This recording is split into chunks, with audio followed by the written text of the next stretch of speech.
තෙරුවන් සරණයි සදැහැති පිනති ඔබ සියලු දෙනාටම සුපුරුදු ලෙස බෞද්ධ රූපවාහිනිය ඔස්සේ ඔබ සූදානම් වන්නේ විපජ්ජවාද ශාසන සමීක්ෂා ධර්ම මණ්ඩපය ශ්‍රවණය කරන්නට. අදත් අපට අර්ථයෙන් ධර්මයෙන් අනුශාසනා කරන්නට අප සිදු කළ ගෞරවනීය ආරාධනාව පිළි අරගෙන වැඩම කරන්නට යෙදුනා ලබුණුරුව කන්ද ආරණ්‍ය සේනාසනයේහි ගරු අනුශාසක ශාස්ත්‍රපති රාජකීය පඬිත නම කියනට අවසරයි ස්වාමීන් වහන්සේ. පූජනීය මාන් කඩවල නන්දරතන පින්වත් ස්වාමීන් වහන්සේ අප මුලින්ම ස්වාමීන් වහන්සේව සාකච්ඡා මණ්ඩපය වෙනුවෙන් ගෞරව නමස්කාර පූර්වකව පිළිගන්නවා. අවසරයි ස්වාමීන් වහන්සේ. තෙරුවන් සරණයි. ඔබට මතක ඇති විපජ්ජවාද ශාසන සමීක්ෂා ධර්ම මණ්ඩපය තුල අප පසුගිය සතියේ සාකච්ඡා කරන්නට යෙදුනේ ත්‍රිවිධ සංයෝජන සම්බන්ධයෙන්. එහිදී සක්කාය දිට්ඨිය ගැනත් විචිකිච්ඡා ගැනත් සීලබ්බත පරාමාස ගැනත් යම් හැඳින්වීමක් කරගත්තා. අප ඒ වැඩසටහනේ අවසානයේ විදිහට සක්කාය දිට්ඨිය පිළිබඳව සාකච්ඡා කරන්නට යෙදුනේ. ස්වාමීන් වහන්සේ අද සාකච්ඡාවේ ආරම්භ විදිහට අපට දැනගන්නට පැහැදිලි කරගන්නට අවශ්‍යයි ස්වාමීන් වහන්සේ මේ විෂයාකාර සක්කාය දිට්ඨිය ඇසුරු කරගෙන සාස්වත දෘෂ්ටිය උච්ඡේද දෘෂ්ටිය පවතින්නේ කොහොමද කියන කාරණාව පැහැදිලි කරගන්න ඕනේ ස්වාමීන් වහන්සේ. තෙරුවන් සරණයි සියලු දෙනාටම. අපි මේ දවස්වල සාකච්ඡා කරන්නේ මේ විභජ්‍යවාද ශාසන සමීක්ෂා ධර්ම මණ්ඩපය ඔස්සේ ත්‍රිවිධ සංයෝජන ධර්මයන් පිළිබඳව. අපි පසුගිය වැඩසටහනේදී විශේෂයෙන් සක්කාය දිට්ඨිය කියන්නේ කුමක්ද යන්න පිළිබඳව යම් ප්‍රමාණයක පැහැදිලි කිරීමක් සිදු කළා. දැන් ත්‍රිවිධ සංයෝජන ධර්ම කියනකොට සක්කාය දිට්ඨි, විචිකිච්ඡා, සීලබ්බත පරාමාස කියන මේ සංයෝජන ධර්මත්‍රයයි ඊට ඇතුළත් වෙන්නේ. එතකොට මේ සංයෝජන ධර්ම තුන ප්‍රහාණය කරන කම්ම මේ සංසාරයෙන් මිදෙනවා කියන එකක් හිතන්නටවත් පුළුවන් කමක් නැහැ. සෝවාන්, සකදාගාමි, අනාගාමි, අරහත් කියන මේ මාර්ග ඵලයන්ටපත් වීම සඳහා මුලදීම සක්කාය දිට්ඨි, විචිකිච්ඡා, සීලබ්බත පරාමාස කියන මේ තුන දුරු කරන්න සිද්ධ වෙනවා. ත්‍රිවිධ සංයෝජන ප්‍රහාණයෙන් තමයි සෝතාපට්ටි ඵලය සාක්ෂාත් කරගන්නට පුළුවන්කම ලැබෙන්නේ. දැන් අපේ බෞද්ධ පින්වතුන් කොච්චර කැමතිද සෝවන් වෙන්න. ඉක්මනින්ම මේ සසර ගෙවා ගන්න බොහොම කැමතියි. මක්නිසාද මේ ධර්මයේ පිළිබඳව යම් දැනුමක් තියෙන උදවිය දන්නවා. සෝතාපට්ටි ඵලයටපත් වුණා කියලා කියන්නේ ආපහු කවදාකවත් දුගතිගාමී වීමක් නැහැ. ඊළඟට 8 වෙනි භවයක උත්පත්තියක් ලබන්නේ නැහැ. නතේ භවං අට්ඨමං ආදියන්ති. 8 වෙනි භවයක උත්පත්තියක් ලබන්නේ නැහැ. සත් භවයක් ඇතුළත සියලු කෙලෙස් දුරු කරලා නිවන් සාක්ෂාත් කරගන්න පුළුවන්කම ලැබෙනවා. එතකොට බලන්න එක කොයිතරම් ලාභයක්ද කියලා. 8 වෙනි භවයක උත්පත්තිය ලබන්නේ නැතුව සත් භවයක් ඇතුළත, භව 7ක් ඇතුළත නිවන් අවබෝධ කරගන්නත් පුළුවන්කම ලැබෙනවා. ඒ උපදින සත්භවය පවා කිසි කලකත් දුගතියක උපදින්නේ නැහැ. දැන් මේ සංසාරයේ දිහා බලනකොට මොනතරම් අස්වැසිල්ලක්ද. ඒ නිසා බුදුරජාණන් වහන්සේ වදාරනවා සෝවාන් ආර්යයන් වහන්සේ නමක් දුරු කළ දුක මෙතෙකයි ප්‍රමාණ කරන්න බෑ කියලා. ඒ කියන්නේ සෝවාන් ඵලයටපත් වෙච්ච යම් ආර්ය ශ්‍රාවකෙක් යම් දුකක් දුරු කරලා දැම්මනම් සංසාරගත යම් දුකක් දුරු කළා නම් ඒ දුරු කරපු දුක ප්‍රමාණ කරන්න පුළුවන් කමක් නැහැ කියනවා. මක්නිසාද මේ සංසාරේ නැවත නැවත ඉපදෙමින් මැරෙමින් යනකොට විතක තිරිසන්න වෙනවා, විතක අසුරනිකාය උපදිනවා, විතක ප්‍රේතය වෙනවා, තවත් වෙලාවකට නිරේ උපදිනවා. අනන්ත අපරිමාණ දුක්ඛ ස්කන්ධයක් විඳින්න යන. එතකොට මේ මහා දුක භව 7කට සීමා කළා වෙනවා. ඒ භව 7ත් අර දුගති වල විඳින දුක අත් විඳින්නේ නැහැ. සුගති වල විතරයි උපදින්නේ. යම් කර්ම විපාකයක්, අකුසල කර්ම විපාකයක් තිබිලා දුකක් එළඹෙන්න පුළුවන්කම තියෙනවා. නමුත් අර සංසාරගත මහා දුක, പ്രേත අසුර නිරි තිරිසන් වැනි තැන්වල ඉපදිලා විඳින මහා දුක ඉන් පස්සේ විඳින්න වෙන්නේ නැහැ. ඒ නිසා සෝතාපට්ටි ඵලයටපත් වුණා කියලා කියන්නේ මේ සංසාරයේ විශාල දුකක් ගෙවලා දාලා ඉවරයි. ඒක දුරු කරලා ඉවරයි. මතු ඒ දුක ලැබෙන්නේ නැහැ. ඉතින් මේ තරම්ම වටිනා වාසනාවන්ත ඊතා මහන්සියෙන් කැපවීමෙන් සාක්ෂාත් කරගත යුතු තත්වයක් තමයි මේ උතුම් ඵල ධර්මය කියලා කියන සෝතාපට්ටි ඵලය කියලා කියන්නේ. ඒ නිසාම තමයි අපේ සදැහැති උපාසක උපාසිකාවන් මෙච්චර මහන්සි වෙන්නේ මේ භාවනා මධ්‍යස්ථාන ගානේ ගිහිල්ලා බණ භාවනා කරනවා, බොහෝ උත්සාහයන් දරනවා රහත් වෙන්න බැරි වුණොත් අඩුම තරමේ සෝතාපට්ටි ඵලයටවත් පත්වන්නට කියලා. හැබැයි මේකදී ඔබ තේරුම් අරගන්නට ඕන කාරණාවක් තමයි මේ මාර්ගඵල ලබනවා කියන එක හුදෙක් අපේ උවමනාව තිබිච්ච ඵලියටම හම්බ වෙන එකක් එහෙම නෙමෙයි. අපිට කොච්චර සෝතාපට්ටි ඵලයටපත් වෙන්න ඕනකම තිබුණත් ඒට අදාළ කාර්යපටිපාටිය හරියට සිද්ධ කළේ නැත්නම් උවමනාවක් තිබුණාය කියලා සෝවාන් වෙන්න පුළුවන් කමක් නැහැ. ඒ නිසා වැදගත්ම දේ තමයි සෝවාන් වීම සඳහා කල යුත්තේ කුමක්ද කියලා ඔබ ඉස්සෙල්ලා හොඳට තේරුම් අරගන්නට ඕන. ඒ ගැන හොයා බලන්න ඕන. කුමන ධර්මයන් අවබෝධ කරගත යුතුයිද? කුමන ධර්මයන් ප්‍රහාණය කළ යුතුයිද? කවර ධර්මයන් සාක්ෂාත් කරගත යුතුයිද? මෙන්න මේ ගැටලු හරියටම निराකරණය කරගෙන තමයි ඔබ මෙය පටන් ගන්නට වෙන්නේ මේ උතුම් ඵලය සාක්ෂාත් කරගන්නට පුළුවන්කම ලැබේ. ඒ නිසා මේ උවමනාව තිබුණාය කියලා කුමක් හෝ කරාට සෝවාන් වෙනවා හැම නෙමෙයි. ඒක ඊටමත් හොඳින් ඔබ තේරුම් අරගන්න ඕන කාරණාවක්. දැන් හිතන්නකෝ යම්කිසි කෙනෙකුට එළදෙනක් ඉන්නවා. බුරුල කිරිත් තියෙනවා. කිරිත් අවශ්‍ය කරනවා.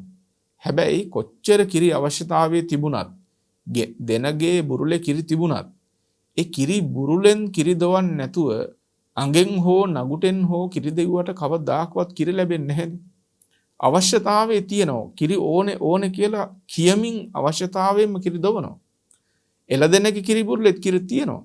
හැබැයි නුසුදුසු තැනින් නුසුදුසු විදිහට කිරි දෙව්වම ඔහුට කිරි ලැබෙන්නේ නැහැ. මක් නිසාද? ඔහු සුදුසු පරිදි ඒ කරලා නැති නිසා. ඒ වගේ මේ ධර්මය නෛර්යානිකයි ස්වාක්කාත ධර්මයක්. ඔබටත් නිවන් දකින්න උවමනාව තියෙනවා. හැබැයි ඔබ මේ ධර්මය අසුරු කරගෙන උනත් ඔබේ උවමනාව තිබුණත් ඔබ ඒ ධර්මයේ නිසියාකාරවම ගත්තේ නැත්නම් නියම විදිහටම නියම තැනින් එය ආරම්භ කරලා ප්‍රතිපදාවකට යොදාගත්තේ නැතිනම් ඔබ හරියට දෙනගේ නගුටෙන් හෝ එහෙම නැත්නම් අගෙන් හෝ කිරිදවන්නෙක් වගේ වෙයි. ඔබේ අවශ්‍යතාවය ඔබේ බලාපොරොත්තුව සඵල කරගන්නට ඉන් පුළුවන් කමක් ලැබෙන්නේ නැහැ. හැබැයි කිරි එපා කිය හරි කිරි බුරුලෙන් කිරි දෙව්වොත් ඔබට කිරි ලැබෙනවා. ඒ වගේ මේ නිවන ප්‍රාර්ථනා නොකර වුණත් හරියට සක්කාය දිට්ඨි විචිකිච්ඡා සීලබ්බත පරාමාස කියන සංයෝජනයන් දුරු වෙන විදිහට කටයුතු කළොත් බුදුරජාණන් වහන්සේ වදාළ ආකාරයෙන් හරියට මේ ක්‍රියාමාර්ගයේ නිරත වුණොත් ඔබට ඒ උතුම් මාර්ගඵල ධර්මයන් සාක්ෂාත් කරගන්නට පුළුවන්කම ලැබෙනවා. ඉතින් මේ උපමාව ආශ්‍රයෙන් පවා ඔබ තේරුම් අරගන්න මේ ධර්මය හරියටම තේරුම් අරගෙන එහි ප්‍රතිපත්තියෙහි යෙදීමේ වැදගත්කම කොච්චරක්ද කියන එක. එතකොට මේ සෝතාපට්ටි ඵලයටපත් වෙන්නට මුලදීම දුරු කරන්න තියෙන මේ සංයෝජන තුන තමයි අපි කතා කරන්නේ මේ සක්කාය දිට්ඨි විචිකිච්ඡා සීලබ්බත පරාමාස කියන. මතක තබා ගන්න සක්කාය දිට්ඨිය ඔබේ සිතේ තියෙන කම්ම ඔබ තුල සක්කාය දිට්ඨිය ඇති තාක්ම ඔබ කවදාකවත් සෝතාපට්ටි ඵලයටපත් වෙන්නේ නැහැ. විචිකිච්ඡාව ඔබ තුල ඇති තාක්ම ඔබ කවදාවත් සෝතාපට්ටි ඵලය සාක්ෂාත් කරගන්නේ නැහැ. සීලබ්බත පරාමාස ඇති තාක්ම ඔබට කවදාවත් ඒ මාර්ග ඵලය සාක්ෂාත් කරගන්න පුළුවන් කමක් ලැබෙන්නේ නැහැ. එතකොට සක්කාය දිට්ඨිය නැති කරන්න වෙනවා. විචිකිච්ඡාව සීලබ්බත පරාමාසය නැති කරන්න. මේක නැති කරන්න නම් ඉස්සෙල්ලා තේරුම් අරගන්න ඕන මොකද්ද සක්කාය දිට්ඨිය කියන්නේ? කොහොමද සක්කාය දිට්ඨිය ඇති වෙන්නේ? කොහොමද සක්කාය දිට්ඨිය නැති කරන්න පුළුවන්කම තියෙන්නේ? ඒ කරුණ ඔබ හරියටම පැහැදිලි කරගන්න ඕන. විචිකිච්ඡා සීලබ්බත පරාමාසයන් පිළිබඳවත් එහෙමයි. ඉතින් ඒ නිසා තමයි මේ මූලික දැනුම මුලින්ම ඔබ ඇති කරගන්න. මේ දැනුමෙන් තොරව ඔබ මොන දේ කළත් ඒ සක්කාය දිට්ඨි විචිකිච්ඡා ආදී ධර්ම දුරු කරන්න ලැබෙන්නේ නැහැ.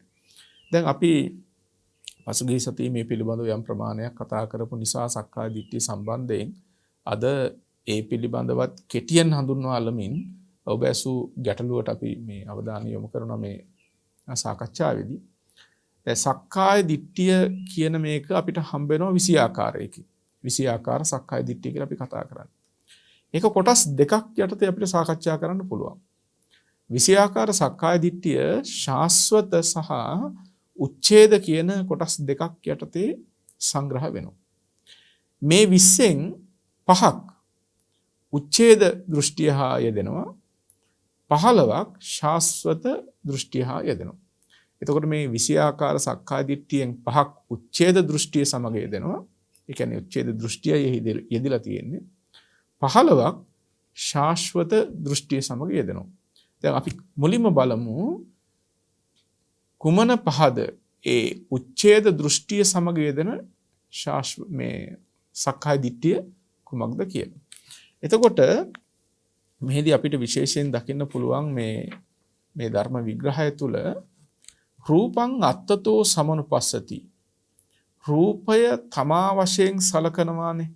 රූපය තමයි තමා. රූපය තමයි පුද්ගලයා වශයෙන් සලකනවා. මම තමයි රූපය කියලා යම්කිසි පුද්ගලයෙක් රූපය තමා වශයෙන් සලකනවා නම් මේ 20 ආකාර සක්කාය දිට්ඨිය අතුරෙන් උච්ඡේද දෘෂ්ටියට ගියපු එකක්. ඇයි උච්ඡේද දෘෂ්ටියට ගියේ කියන එක අපි පැහැදිලි කරගමු. දැන් රූපය මම කියලා හිතනකොට මේ චාතුරු මහා භූතික සතර මහා භූතයන්ගෙන් යුක්ත රූපය මම කියලා හිතනකොට ඒ රූපය තමයි තමා කියලා හිතනකොට ඒ රූපය නැති වුණාට පස්සේ පුද්ගලයා නැති වෙනවා.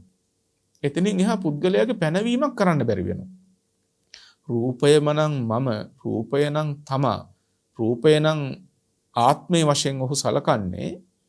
රූපේ බිඳිලා යනකොට මරණින් මතුෙහි රූපේ බිඳී යනකොට තමාගේ පැවැත්මක් ඔහුට ප්‍රකට කරන්න බැරි වෙනවා. එතකොට තමන් ඉවරයි කියන්න වෙනවා. එහෙම සලකන පුද්ගලයාට උච්ඡේද දෘෂ්ටිය පිහිටා සිටිනවා. මොකද එයාට කර්මය කර්මඵලයේ පිළිබඳව කිසිම වගකීමක් නැතුව යනවා. මක් නිසාද? මරුණට පස්සේ දැන් පුද්ගලයා ඉවරයිනේ. මරුණට පස්සේ තමන් ඉවර නම් පුද්ගලයා ඉවර නම් පින්වල ඇති පින් කිරීමේ ඇති ඵලය කුමක්ද? පව් වලින් වැළකීමේ ඇති ඵලය කුමක්ද? මරුණට පස්සේ ඔක්කොම ඉවර නම්. මෙහෙම හිතන පුද්ගලයා අකුසල ධර්මයන්හි නිරත වෙනවා. නිතර අකුසල ධර්මයන්ට යොමු වෙනවා. කුසල ධර්මයන්හි ප්‍රමාද වෙනවා. ඔහුට කුසල ධර්මයන් කිරීමේ කිසිදු ආයාසයක් උද්‍යෝගයක් ඇතිවන්නේ නැහැ. මොකටද ඉතින් මේ කුසල් කරා කියලා මරුණට පස්සේ ඔක්කොම ඉවර නම්. තමන්ගේ දේවල් දන් දුන්නා කියලා ඉතින් ඵලෙ මොකද්ද? ඒ වෙලාවේ හොඳට කාලා බීලා සතුටින් හිටියා නම් ඉවරනේ. හොඳට ජීවිතේ විඳින්න පුළුවන් කියලා ඒ බඳු පුද්ගලයා කල්පනා කරනවා. එතකොට රූපං අත්තතු සමනුපස්සති. රූපය තමා වශයෙන් සලකනවා කියන එක අන්න පළවෙනි උච්ඡේද දෘෂ්ටිය. ඒ කියන්නේ මේ සක්කාය වස්තුක උච්ඡේද දෘෂ්ටියක්. සක්කාය වස්තු කරගත්ත උච්ඡේද දෘෂ්ටිය. ඔය විදිහටම තව කෙනෙක් වේදනාව තමන් කියලා සලකනවා. රූපය තමන් වශයෙන් සලකන්නේ නැහැ. හැබැයි වේදනාව තමයි මම කියලා සලකනවා. වේදනාව තමයි ආත්මය කියලා හිතනවා. වේදනාව තමයි තමා වූ ආත්මය වූ දේ කියලා හිතනවා. මෙහෙම හිතනකොටත් වෙන්නේ කුමක්ද? වේදනාව බිඳී යනකොට, වේදනාව අවසන් වෙනකොට පුද්ගලයා අවසන් වෙනවා. ආත්මය අවසන් වෙනවා. ඉතින් එහා පැවැත්මක් ඔහුට ප්‍රකාශ කරන්නට සිතන්නට බැරිව යනවා. ඒ පුද්ගලයාත් උච්ඡේද දෘෂ්ටියෙහි පිහිටා සිටිනවා. මරණින් මත්තේහි වෙනසේය සිඳේය කියන දෘෂ්ටියෙහි පිහිටා සිටිනවා. මොකද වේදනාව ඉවර වීමත් එක්කම පුද්ගලයා ඉවරයි. එතනින් එහා කර්මේ හා කර්ම විපාකෙහි පැවැත්මක් නැහැ කියලා ඔහු සලකනවා. එතකොට දෙකයි. තුන්වෙනි එක සංඥාව තමා වශයෙන් සලකනවා. රූප හඳුනා ගන්නකම, රූපේ හැඳිනීම, රූප, ශබ්ද, ගන්ධ, රස, ස්පර්ශ කියන ධර්මයන් හඳුනා ගන්නා වූ ස්වභාවය, ඒ සංඥාව තමා වශයෙන් සලකනවා. මෙහෙම සලකුවාමත් මොකද වෙන්නේ? සංඥාව නැති වෙනකොට පුද්ගලයා ඉවරයි. ආත්මය ඉවරයි.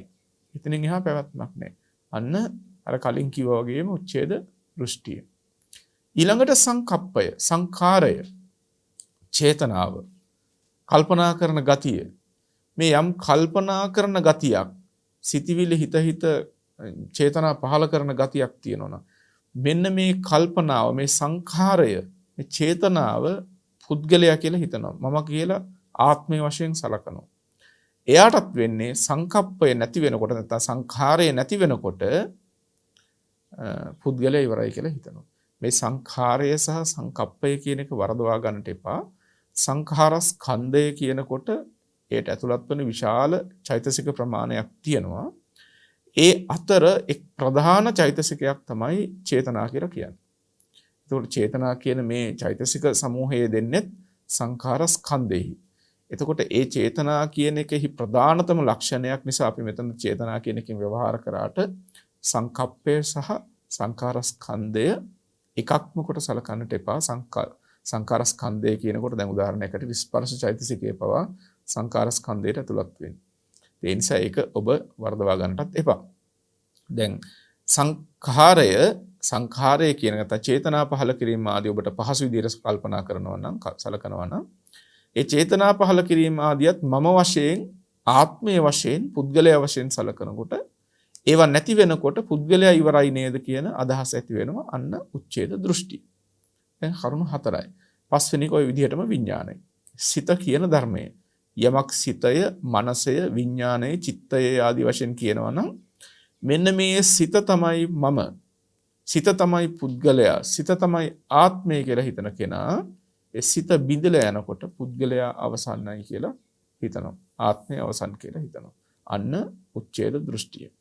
මේ විදිහට 20 ආකාර සක්කාය දිට්ඨිය අතුරෙන් රූප, වේදනා, සංඥා, සංඛාර, විඥාන කියන ධර්මයන් පුද්ගලයා හෝ තමා හෝ තමන්ගේ ආත්මය වශයෙන් සලකනකොට එය තමයි ආත්මය වශයෙන් සලකනකොට සක්කාය වත්තුක උච්ඡේද දෘෂ්ටිය පිහිටනවා. දැන් ඔබ පිළිබඳව සලකා බලන්න හොඳ අවස්ථාවක් මේ. ඔබට කොහොමද රූපය පිළිබඳව හිතෙන්නේ? දැන් අපි කියනවානේ බෞද්ධයා මේ අන්ත දෙකෙන් නිදහස් වෙන්න ඕන කියලා. බෞද්ධයා නෙමෙයි මේ සියලු සත්වයන්ම මේ අන්ත දෙකෙන් නිදහස් වෙන්න ඕන නිවන් අවබෝධ කරගන්න. ඉතින් මේ නිවන් අවබෝධ කරගනු ඍෂි බෞද්ධයා නිරන්තරයෙන් උත්සාහවත් විය යුතුයි ශාස්වත උච්ඡේද කියන දෘෂ්ටීන් දුරු කිරීම සඳහා. දැන් බලන්න ඔබටත් අදහසක් තියනවාද රූපය තමයි මම. එහෙම නැත්නම් වේදනාව මම. සංඥාව, සංඛාරය, විඥානය ඒවා තමයි මම කියලා ඔබට අදහසක් තියනවාද?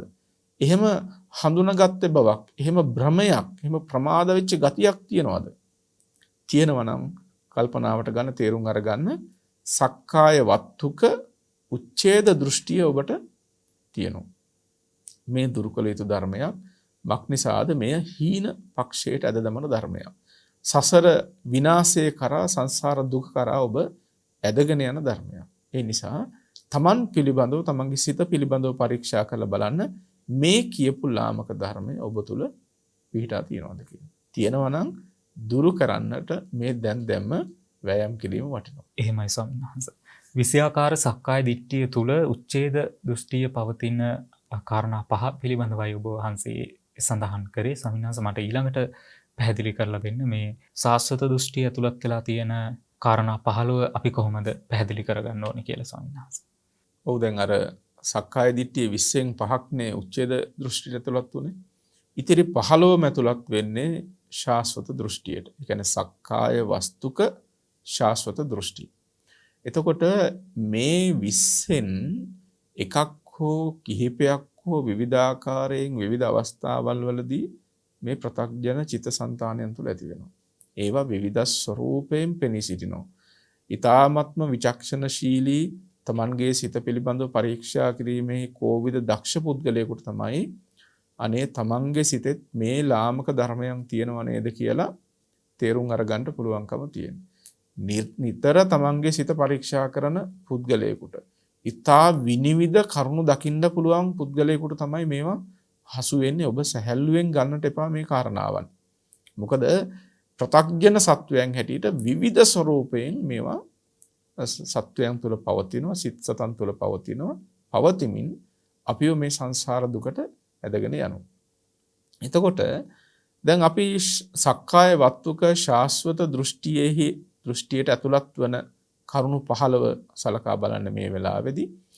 එකක් තමයි දැන් රූපවන්තං වා අත්තානං සමනුපස්සති කියලා එකක් තියෙනවානේ. කලින් කිව්වේ රූපං අත්තතෝ සමනුපස්සති කියන එක. රූපේ තමා වශයෙන් සලකනවා කියලා. දැන් පෙන්වන්නේ රූපවන්තං වා අත්තානං සමනුපස්සති. ඒ කියන්නේ තමා රූප ඇත්තෙක් කොට සලකනවා. මට මෙහෙම රූපයක් තියෙනවා. මේ ආකාර වූ රූපයක් තියෙන්නේ මටයි.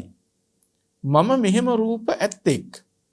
මෙන්න මේක තමයි මේක සිංහල තේරුම වෙන්නේ. දැන් ටිකක් කල්පනා කරලා බලන්න ඔබේ අදහස මොකක්ද කියලා. ඔබේ ඔය අතපය කාගේද? ඔබේ මුහුණ කට කාගේද? ඔබේ ඔය හිස කොණ්ඩය කාගේද? කෙලිම හිතෙන්නේ මේ මගේ අතපය, මගේ මුහුණ කට, මගේ කොණ්ඩේ, මගේ මුහුණ මෙහෙම තමයි ඔබට හිතෙන්නේ. මොකද්ද මේ තියෙන්නේ? තමා මෙබඳු රූප ඇත්තෙක් කොට සලකා ගැනීම තියනව නේද මෙතන? ඊටාම හොඳින් කල්පනා කරලා බලන්න මේ සක්කාය දිට්ඨිය පිහිටන විදිහ. මම ඉන්නවා, ඒ ඉන්නා වූ ඇත්තා වූ මට මෙන්න මේ ආකාර වූ රූපයක් තියෙනවා කියලා හිතනවා. මෙන්න මේක තමයි මේකේ තේරුම වෙන්නේ. එතකොට බලන්නකො දැන් මේ සක්කාය වස්තුක ශාස්වත දෘෂ්ටිය කියන එක තමා තුළ තියෙනව නේද කියලා තේරුම් අරගන්න පුළුවන් නේද විමසුවොත්? ඕනම කෙනෙකුට ඒක තේරුම් අරගන්න පුළුවන්. ඔබේ සිත හොඳට පරීක්ෂා කරලා බලන්න. මේක වටහා ගන්න පුළුවන්. දැන් ඔය ශරීරය කාගේද? ඔය හිස කඳ බඩ සහිත ශරීරය කාගේද? මගේ ශරීරය කියලා හිතෙන්නේ. තමාටයි මේකයි තියෙන්නේ. බලන්න රැවටීම ළඟම තියෙනවා, දුර නෙමෙයි. සක්කාය දිට්ඨිය ඔබ ළඟමයි. ඔබේ සිත තුලමයි පවතින්නේ. හොඳ වෙලාවට හතුරා තමා තුලම ඉන්න නිසා දුරු කරන්න ලේසි. දුර වුණා නම් කොච්චර හොයාගෙන යන්න වෙයිද? නමුත් ඔබ දුකට පත් කරවන අනන්ත සසර දුකට ඇද දමන සතුරා දුර නෙමෙයි ඉන්නේ. ඔබේම සිත සහ සිතවිලි එක්කයි ජීවත් වෙන්නේ. ඉතින් කාරණාව කියන්නේ අර මේ බාහිර දේවල් ඔක්කොම හොය හිටියට මේ මිනිස්සු තමන්ගේ ආධ්‍යාත්මය හොයන්නේ නැහැ. මුළු ලෝකෙම දේවල් හොයනවා. ඊට පස්සේ ජනාධිපති වෙන්නේ කවුද? අගමැති වෙන්නේ කවුද? කැබිනට් එක කවුද? ඔය ඔක්කොම හොයනවා. ඊට පස්සේ අරගලයට වෙන්නේ මොකද්ද? මේ ඔක්කොම ටික හොයනවා. හැබැයි තමන් කවුද කියලා හොයන්න ඉදිරිපත් වෙන්නේ බොහොම අඩුවෙන්. හොරු ඇල්ලුවාද කියලා කල්පනා කළාට තමන් හොරෙක් වෙන්න පුළුවන්කම තියනවාද කියලා කල්පනා කරන්න කීයෙන් කී දෙනාද කියලා බලන්නකො.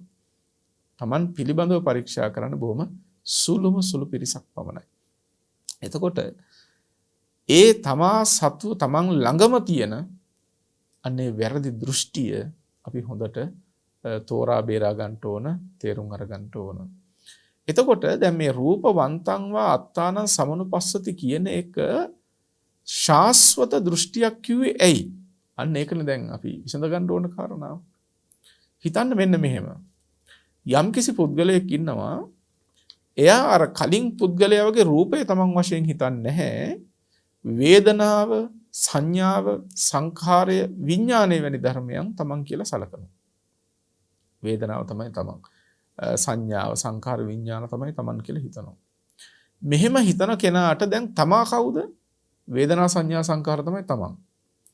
ඒ වූ තමන්ට මෙබඳු වූ රූපයක් තියෙනවා කියන හැඟීමයි අර සිතිවිල්ල තුල තියෙන්නේ. අන්න ඒකයි ඔබ පැහැදිලි කරගන්න ඕන කාරණාව. වේදනා, සංඥා, සංකාර, විඥාන නම් වූ යම් ධර්මයක් තියෙනවා නම්, ධර්මයන් තියෙනවා නම් ඒවා තමා වශයෙන් සලක ගත්තම ඒ වූ තමන්ට මෙබඳු වූ රූපයක් තියෙනවාය කියලා හිතනවා. ඔබ ඔය මට මෙහෙම රූපයක් තියෙනවා කියන සිද්ධිය තුල තියෙන්නේ අන්න ඒ කාරණාව. කල්පනා කරන්නේ නැතුව හිටියට, අවබෝධ නොකරගත්තට. ඒක තමයි එතන තියෙන ස්වභාවය. එතන තියෙන අතා ධර්මය. එතකොට දැන් මෙහෙම කල්පනා කරා මොකද වෙන්නේ? රූපය නැති වුණාට වේදනා, සංඥා, සංඛාරයන් ඊට පස්සේ උත්පත්ති ලැබනවනේ කියන හැඟීම ඇති වෙනවා. දැන් පුද්ගලයාගේ පැවැත්ම හුට ප්‍රකට කරගන්න පුළුවන්. පුද්ගලයා මරණින් මත්තේහි රූපේ නම් මෙතනින් ඉවර වෙනවා. හැබැයි මම නම් වූ නැත්තම් ආත්මය නම් වූ වේදනා සංඥාවන් තවත් තැනකට ගමන් කරනවා කියලා ඔන්න අදහසක් ඇති කර ගන්නවා. මෙන්න ශාස්වත දෘෂ්ටිය. දැන් ඕගොල්ලෝ වරදවා ගන්න එපා. මේකෙන් මේ කියන්නේ පුනර්භවයක් නැහැ කියන එක එහෙම නෙමෙයි. ගොඩක් දෙනකොට වෙන්නේ මේ පටිච්ච සමුප්පාදයේ වෙන ගැඹුරු ධර්මයන් හොයනකොට එතකොට පුනර්භවයක් නැද්ද කියලා හිතනවා. පුනර්භවය කියන එක තේරුම් අරගන්නටත් පටිච්ච සමුප්පාද ක්‍රමවේදයේ ඔස්සේම තමයි තේරුම් අරගන්න තියෙන්නේ. හැබැයි පටිච්ච සමුප්පාදේ හරියට තේරෙන්නේ නැති කෙනෙකුට අපි මේක පැහැදිලි කරන්න තියෙන ලේසිම ක්‍රමය තමයි, පැහැදිලි කරන දේ විදිහ තමයි සම්මුති වශයෙන් ගත්තොත් සත්වයක් ජීවත් වෙලා සත්වයක් මැරලා උපදිනවා කියලා අපි කතා කරනවා. ඒක සම්මුති සත්‍යයට හරි. හැබැයි පරමාර්ථ සත්‍යයට ඒක නිවැරදි නැහැ. පරමාර්ථ සත්‍යයට අනුව ගත්තම වර්තමානෙත් පුද්ගලයෙක් ජීවත් වෙනවා නෙමෙයි නම් මරණින් මත්තේ කොහොමද පුද්ගලයෙක් උපදින්නේ? වර්තමානෙත් හේතුඵල ධමයක්. වර්තමාන හේතු තිබුණොත් අනාගතයට ඵල ධර්මයන් පහළ වෙනවා. හේතුඵල න්‍යාය ඔස්සේ තමයි පුනර්භවය විස්තර කරන්නේ පරමාර්ථ වශයෙන් බුදුදහම තුල. ඒක ඔබ වෙනමම කියවා ගන්න ඕන කාරණාවක්. දැන් මෙතනදී අපි මේ සක්කාය වත්තුක ශාස්වත දෘෂ්ටිය පිළිබඳව කතා කරනකොට අර රූපය නැති වුණාට වේදනා සංඥා සංකාර විඥාන නම් ඌ තමා සංසාරේ ගමන් කරනවා කියලා ඇත්තා ඌ පුද්ගලයෙක්ගේ පැවැත්මක් ගැන Tamanට හිතන්න ඉඩක් තියෙනවා.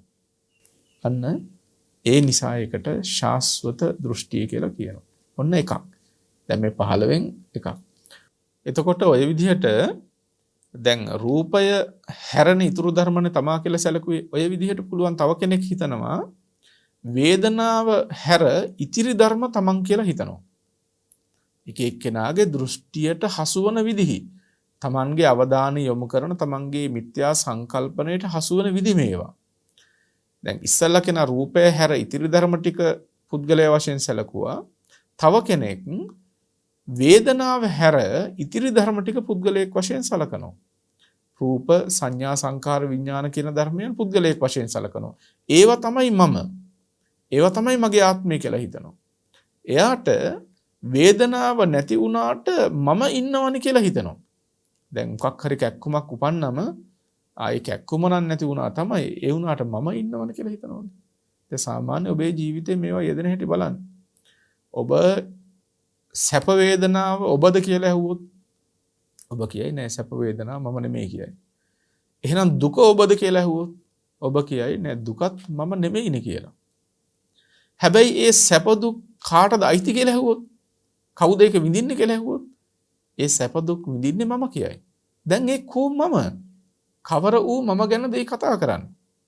ඔබ නොසිතුවාට ඔබේ හැඟීම ඔබේ දෘෂ්ටිය පතිත වෙලා තියෙනවා රූපය සංඥාව සංඛාරය විඥාන කියන ධර්මයන් මම කියන හැඟීම තියෙනවා.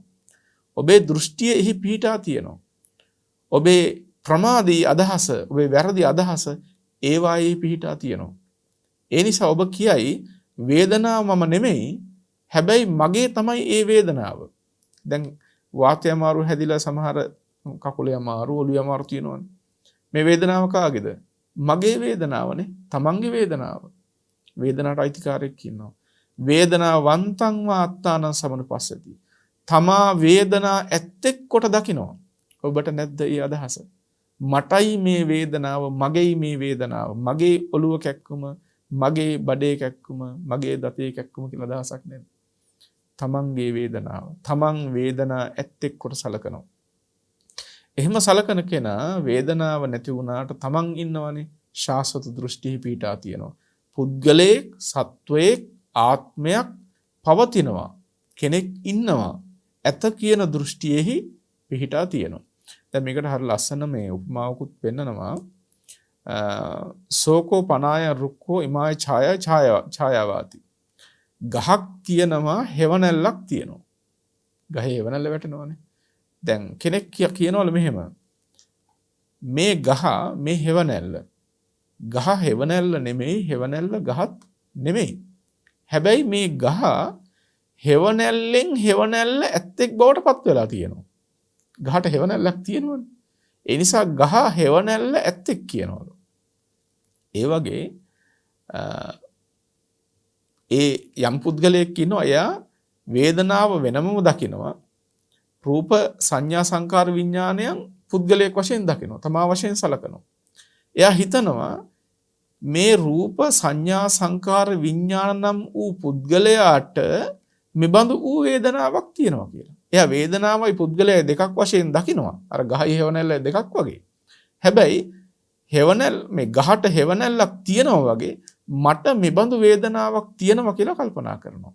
පරිස්සමින් තේරුම් අරගන්න නුවණින් විමසලා මේ අදහසත් ඔබ සතු තියෙන ඔබ තුළ තියෙනවා. බලන්න සක්කාය දිට්ඨිය තියෙන විදිහ මේත් අර විෂයාකාර සක්කාය දිට්ඨිය අතුරෙන් සක්කාය වත්තුක ශාස්වත දෘෂ්ටිය.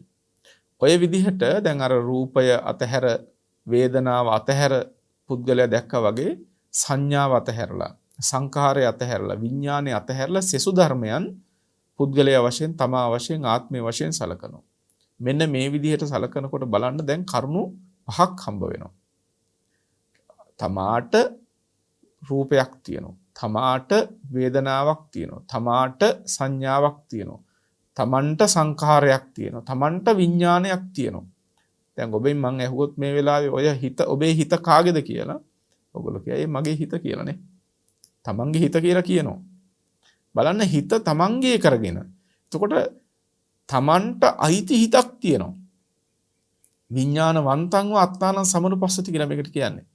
තමන් විඥාණය ඇත්තෙක් කොට සලකනවා. තමන්ට සිතක් ඇත්තෙක් වශයෙන්. බලන්න මේ දෘෂ්ටි කොච්චර මේ පුහුදුන් චිත්තසංතානයන් තුළ පවතිනවද?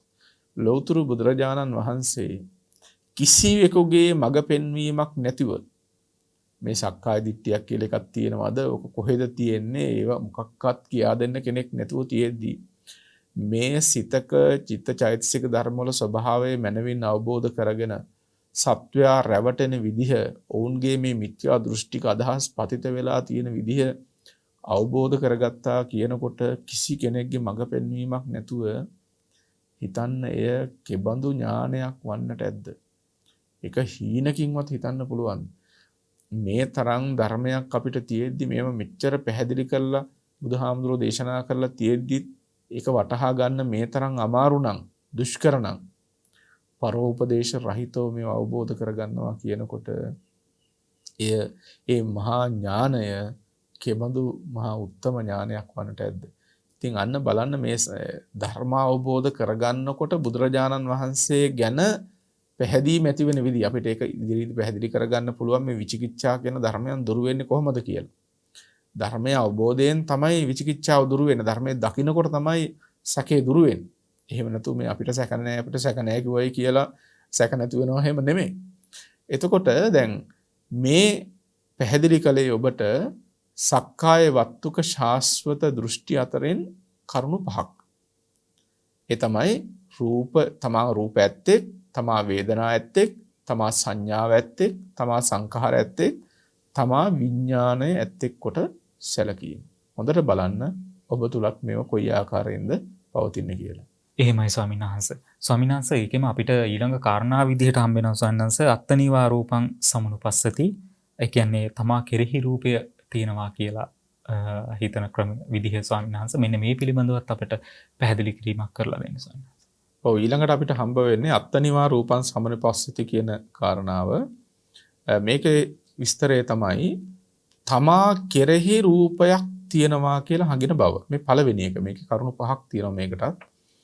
එතකොට දැන් මේක සංග්‍රහ වෙන්නේ මෙහෙම විස්තර වෙලා තියෙන මෙහෙමයි. ඉදේකච්චෝ වේදනං සංඥං සංඛාරේ විඥානං අත්තතෝ සමනුපස්සති. යම්කිසි පුද්ගලයෙක් ඉන්නවා එයා කල්පනා කරනවා අර කලින් වගේම රූපය හැර වේදනා සංඥා සංඛාර විඥාන කියලා යම් ධර්මයන් තියෙනවා නම් ඒ තමයි මම, ඒ තමයි පුද්ගලයා, ඒ තමයි Tamanගේ ආත්මය වශයෙන් සලකනවා. එතකොට වේදනා සංඥා සංඛාර විඥානයන් තමා වශයෙන් සලකනකොට එයාට අදහසක් ඇති වෙනවා ඒ තමා කෙරෙහි තමයි මේ රූපය තියෙන්නේ කියන අදහස ඒ කෙනාට ඇති වෙනවා. ඒ කියන්නේ දැන් මේකට උදාහරණයක් පෙන්වන්න මෙහෙමයි. යම් මලක් තියෙනවා, මලට මලෙන් සුවඳ පිට වෙනවා. කෙනෙක් හිතනවා මෙහෙම දැන් මේ මල මේ සුවඳ මල අනිකක් සුවඳ අනිකක්. හැබැයි මේ සුවඳ තියෙන්නේ මේ මලේනේ කියලා කල්පනා කරනවා වගේ වේදනා සංඥා සංඛාර විඥාන තමයි තමා. ඒ තමා කෙරෙහි තමයි මේ රූපය තියෙන්නේ කියලා කෙනෙක් කල්පනා කරනවා. අත්තනිවා රූපං සමනුපස්සති කියන්නේ ඒකයි. තමා කෙරෙහි රූපය දකින්න. මෙහෙම කල්පනා කරන කෙනාටත් අන්න අර ශාස්වත දෘෂ්ටිය තියෙන්නේ. තම ඇත්තා වූ පුද්ගලයෙක් හම්බ වෙනවා. එතකොට රූපය හදිසියෙ නැති වෙලා ගියත් තමා ඉන්නවනේ වේදනා සංඥා සංඛාර විඥාන කියන තමා ඉන්නවා. පුද්ගලයෙක් ඔහුට විද්‍යමානයි. පුද්ගලයෙක් ඇත කියන අදහස ඊටා තියෙනවා. ශාස්වත දෘෂ්ටිය. ඔය විදිහටම වේදනාව අතහැරලා රූපය සංඥා සංඛාර විඥානයන් තමා වශයෙන් කෙනෙක් සලකනවා. එයාට හිතනවා ඒ ඌ තමා කෙරෙහි තමයි මේ වේදනාව තියෙන්නේ කියලා. කලින් හිතුවේ තමා කෙරෙහි රූපේ තියෙනවා කියලානේ. තව කෙනෙක් හිතනවා ඒ තමා කෙරෙහි තමයි මේ වේදනාව තියෙන්නේ කියලා. ඊළඟට තව කෙනෙක් ඉන්නවා ඒ සංඥාව අතහැරලා ඉතිරි ධර්ම ටික අර ස්කන්ධ පංචකයෙන් ඉතිරි ධර්ම තමා වශයෙන් සලකනවා. පුද්ගලයෙක් වශයෙන් කල්පනා කරනවා. එහෙම හිතලා ඔහු අදහසක් ඇති කර ගන්නවා ඒ තමා කෙරෙහි තමයි මේ සංඥාව පිහිටා තියෙන්නේ කියලා. දැන් ඕගොල්ලන්ට මෙහෙම මේ වචන කෝෂයේ ඔස්සේ බලනකොට එහෙම අදහසක් නැද්ද කියලා හිතෙන්නට පුළුවන්. නමුත් ඔබේ හැඟීම් ඔබේ අදහස් සියුම්ම පරීක්ෂා කරලා බලන්න.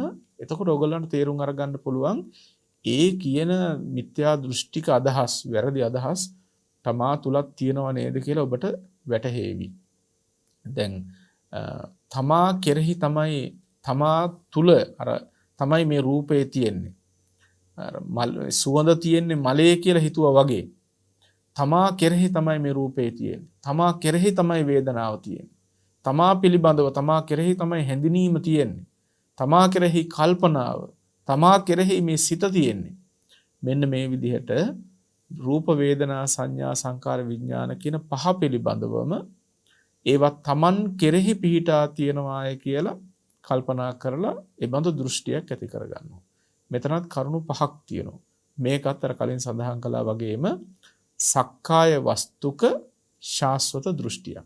දැන් අපි සක්කාය වස්තුක ශාස්වත දෘෂ්ටි 10ක් කියලා තියෙනවා. කලින් කතා කළේ කොහොමද? තමා රූප ඇත්තෙක් කොට සැලකුවා. දෙවෙනි එක සැලකන්නේ කොහොමද? තමා කෙරෙහි රූපේ තියෙනවා කියලා. මම මේ රූපේ කියන එකෙන් සඳහන් කළාම ඔබ ගලප ගන්න වේදනා සංඥා සංකාර වලටත් ඒකේ එහෙමමයි යෙදෙන්නේ කියලා. එහෙමයි ස්වාමීන් වහන්සේ. ස්වාමීන් වහන්සේ ඊළඟට අපට හම්බ වෙන කාරණාව රූපස්මින් අත්තානං සමනුපස්සති.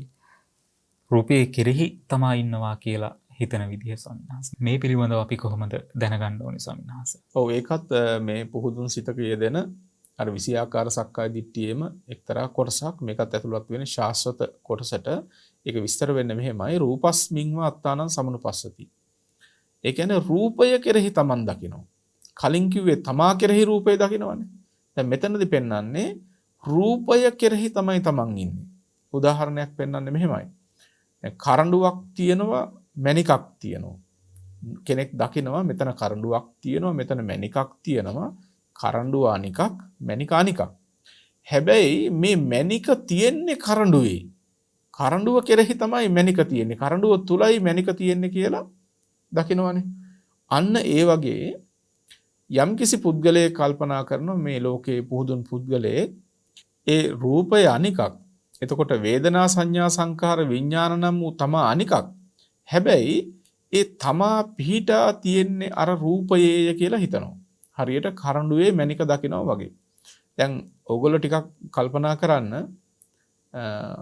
ඕගලන්ට දැන් එකපාරට හිතෙන්න පුළුවන් රූපයද මම කියලා ඇහුවොත් ආ රූපය මම නෙමෙයිනේ. රූපය ආහාර නිසා හැදෙන මේ එලීම් පිරිමැදීම් ස්වභාව කොට ඇති මරණයෙන් අතහැරලා දාලා යන්න වෙන ස්වභාවයක්නේ. ඒ නිසා රූපය මම නෙමෙයිනේ කියලා අදහසක් ඔබට ඇති වෙන්න පුළුවන්.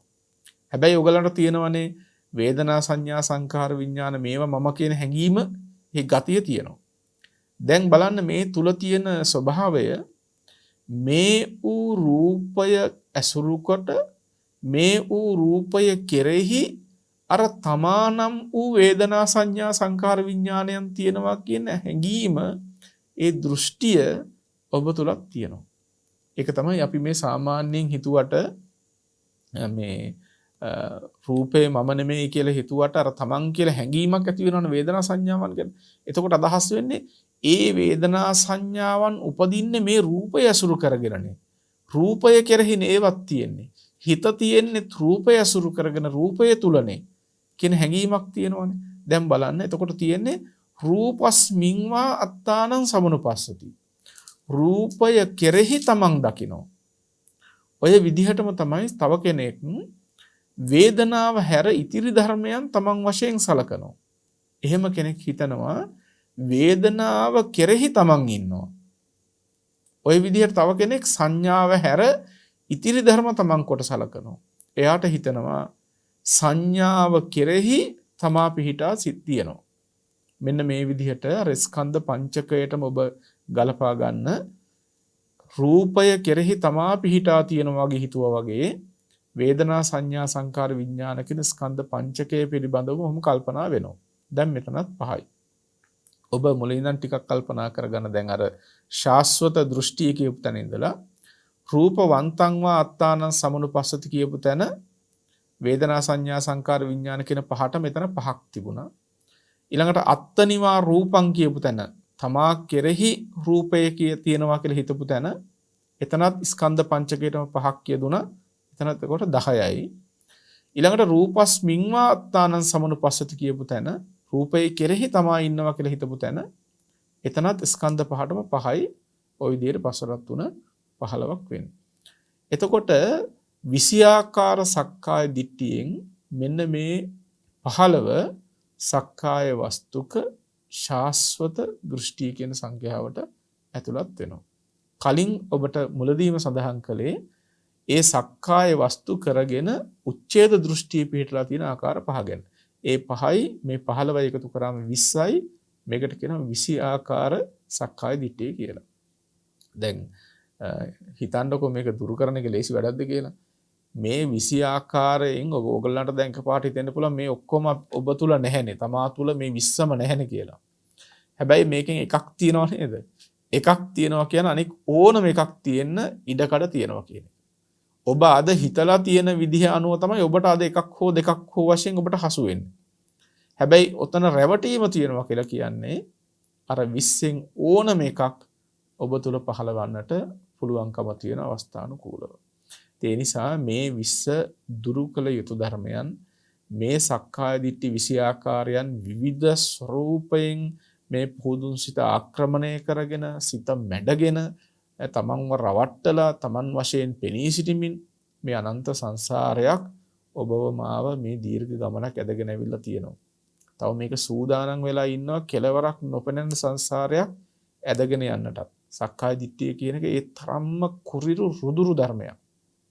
මේ දුරු කර ගන්නකම් අපිට දුගතියෙන්වත් නිදහස් වෙන්න පුළුවන් කමක් නැහැ. මේ ත්‍රිවිධ සංයෝජන කියන්නේ ඒ තරම්ම ලාමක ධර්මයක්. මේ සංයෝජන කියන්නේ බැඳුම්නේ. දැන් හරකෙක් හෝ එළුවෙක් වගේ සතෙකුගේ කරට බෙල් මේ ලණුවක් දාලා කොතනක හරි ගැට ගහලා දැම්මට පස්සේ ඒ සතාට යන්න බැහැනේ. ඒක බැඳුමක්. එතනින් එහාට උහුට ගැලවිලා ඍසි පරිදි යන්න පුළුවන් කමක් නැහැ. ඒ වගේ මේ සක්කාය දිට්ඨිය ආදී මේ සංයෝජන තුන බැඳුම් මේවා සංසාරේ අපිව ගැට ගහලා තියෙන්නේ. අපිට ඉහළට යන්නට බෑ. අපේ සිත කෙලෙසුන්ගෙන් මුදවා ගන්නට බෑ. අපරියාපන්න භූමියට නැත්තම් ලෝකෝත්තර භූමියට යා ගන්නට බෑ මේ බැඳුම් නිසා. ඉතින් මේ බැඳුම් තුන හරියට තේරුම් අරගන්නට ඕන. තමන්ගේ සිත් සතන් තුළ මේවා ක්‍රියාත්මක වෙන පරිදි වටහා ගන්න. ඒ වරද කොහොමද කියන එකත් තේරුම් අරගන්න. දැන් අපි කතා කරන්නේ මේවයි ස්වභාවයනේ. ඇයි රූපය තමා නොවන්නේ? ඔබට සාධාරණ ගැටලුවක් තියෙන්න පුළුවන් එතන. ඇයි වේදනාව තමන් නොවන්නේ? වේදනාව තමන් කියලා හිතුවොත් තියෙන වරද කුමක්ද? සංඥාව තමන් නොවන්නේ ඇයි? එතකොට මොකද්ද සංඥාව මම කියලා හිතන එකේ වැරද්ද මොකද්ද? මේ ඔබ හොඳට निराකරණය කරගන්න. නිකම්ම රූපය මම නෙමෙයි වේදනාව මම නෙමෙයි කියලා මේක මන්තරය වගේ ජප කර හිටියට සක්කාය දිට්ඨිය දුරු වෙන්නේ නැහැ. කොතනකවත් නෑ ජප කරාට පස්සේ නිවන් දකින්නවා කියලානේ.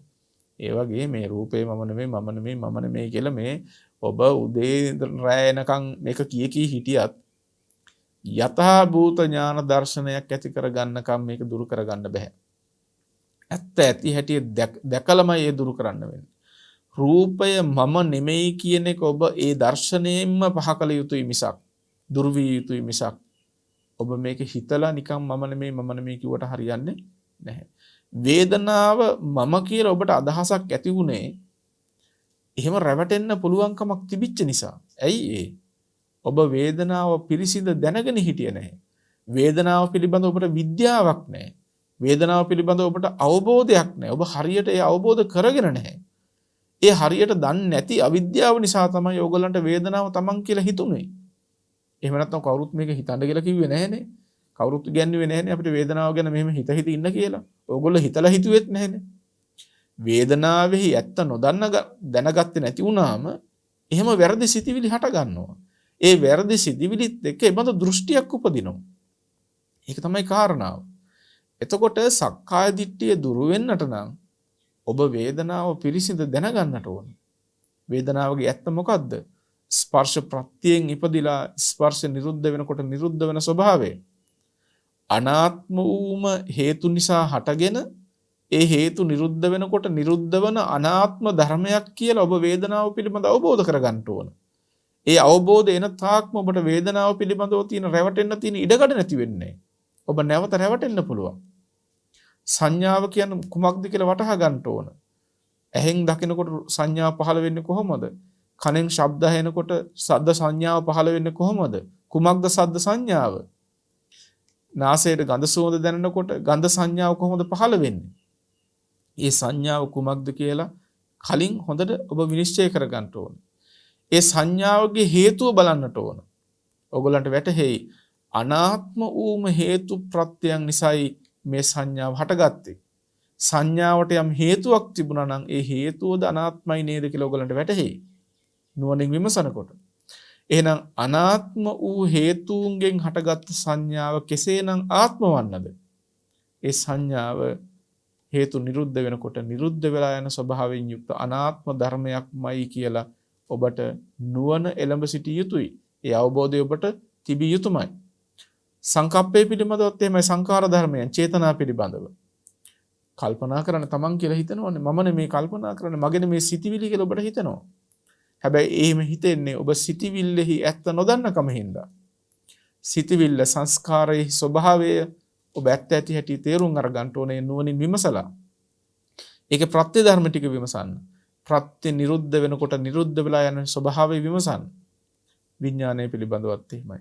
මේ ස්කන්ධ පංචකය පිළිබඳවම යථා භූත වශයෙන් විමසලා ඒවයි හේතු ධර්මද විමසලා හේතු නැති වෙනකොට නැති වෙලා යන ස්වභාවයේදී විමසලා ඔබ තේරුම් අරගත්තොත් පමණයි මේ සක්කාය දිට්ඨිය දුරු කරන්න පුළුවන්කම තියෙන්නේ. ඒ හැර ඔබ උදේ ඉඳන් රැය වෙනකන් මුළු ජීවිත කාලයම මම නෙමෙයි කියලා හිතියත් ඔබට මම නෙමෙයි කියලා තව දෘෂ්ටියක් ඇති වෙයි.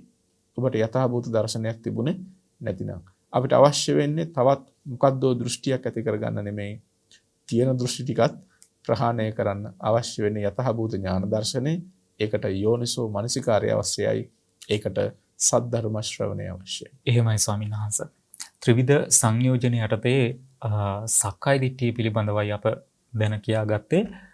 අද සාකච්ඡාව තුළ අප දැනගන්නට යෙදුනා මේ 20 ආකාර සක්කාය දිට්ඨිය තුළ යෙදෙන උච්ඡේද දෘෂ්ටි සහ සාස්ත්‍ව දෘෂ්ටි සම්බන්ධයෙන් අපිට ඊළඟ සතියේදී විචිකිච්ඡාව සම්බන්ධයෙන් සාකච්ඡා කරන්නට තිබෙනවා. අදට අපට නියමිත කාල වේලාව ඉක්මවා යන නිසා සාකච්ඡාව ශ්‍රවණය කළ ඔබ සියලු දෙනාටත් මේ වැඩසටහන් වලට දායකත්වය ලබා ගන්නා සියලු දෙනාටත් පුණ්‍ය අනුමෝදනා කරන්නට මම ගෞරවනීය ස්වාමීන් වහන්සේට ආරාධනා කරනවා සම්මාස.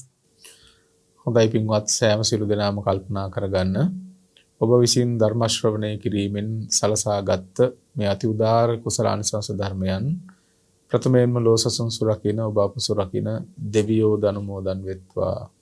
ඒ වගේම නමින් මිය පරලොව ගිය මෙලෝ පරලෝගත වර්ග පරම්පරානුගත සියලු ඥාති හිතයිශීනොත් පින් කැමැති හැම සත්වගත් මේ පින් සතුටින් සාදු නාදයෙන් අනුමෝදන් වෙත්වා. පින්වත් සෑම සියලු දෙනාටත් මේ කුසල ධර්මයන්ගේ බලයෙන් දෙලොව යහපතත් ලෞතුරු ශාන්තියත් සාක්ෂාත් වේවා. හැම දිනාටම තෙරුවන් සරණයි. පුරා හෝරාවකට ආසන්න කාලයක් ඔබටත් මටත් ධර්මයෙන් අනුශාසනා කරන්නට යෙදුණු ලබුණුරුව කන්ද ආරණ්‍ය සේනාසනයේහි ගරු අනුශාසක ශාස්ත්‍රපති රාජකීය පඬිත පූජනීය මාන් කඩවල නන්දරතන පිටනත් ස්වාමීන් වහන්සේට නිදුක් නිරෝගී චිරජීවනයත් උන්වහන්සේ ප්‍රාර්ථනීය බෝධියකින් ඒ උතුම් චතුරාර්ය සත්‍ය ධර්මය අවබෝධයේ පිණිසත් මේ උතුම් කුසලය හේතුපනිශ්‍රේ වේවායි අප සාදුනාද පවත්වා ප්‍රාර්ථනා කරමු. අද විභජ්‍යවාද ශාසන සමීක්ෂා ධර්ම මණ්ඩපය තුල අප මේ සසරට ඇද බැඳ තබන බැඳීම් වන ත්‍රිවිධ සංයෝජන තුල සඳහන් සක්කාය දිට්ඨිය පිළිබඳව 20 ආකාර සක්කාය දිට්ඨිය තුල උච්ඡේද දෘෂ්ටිය සාස්ත්‍රිත දෘෂ්ටිය යෙදෙන ආකාරය පිළිබඳවයි සාකච්ඡා කරන්නට යෙදුනේ. අප ඊළඟ වැඩසටහනේදී විචිකිච්ඡාව සම්බන්ධයෙන් සාකච්ඡා කරන්න බලාපොරොත්තු වෙන අදට මේ වැඩසටහන අප මෙලෙසින් නිමවටපත් කරනවා. ඔබටත් පුළුවන් මෙවැනි උතුම් ධර්ම කාරණා සාකච්ඡා කරන විභජ්‍යවාද ශාසන සමීක්ෂා ධර්ම මණ්ඩපය සඳහා සදැහැති දායකත්වය ලබා දෙන්නට බෞද්ධ රූපවාහිනී ප්‍රධාන කාර්යාලය වගේම ශාඛා කාර්යාල ඇමතීමෙන් ඔබට මේ පිළිබඳව වැඩිදුර විස්තර ලබා ගන්නට පුළුවන්. ඒ බවත් සිහිපත් කරමින් අද මේ උතුම් සාකච්ඡාව ශ්‍රවණය කළ ඔබ සියලු දෙනාට මේ උතුම් කුසලය ගෞතම බුදු සසුනේදීම නිවී සැනසෙන්නට හේතු පාරමිතාවක්ම වේවා යන ප්‍රාර්ථනාවෙන් මේ වැඩසටහන අප මෙලෙසින් නිමාවටපත් කරනවා. ඔබ සියලු දෙනාට තෙරුවන් සරණයි.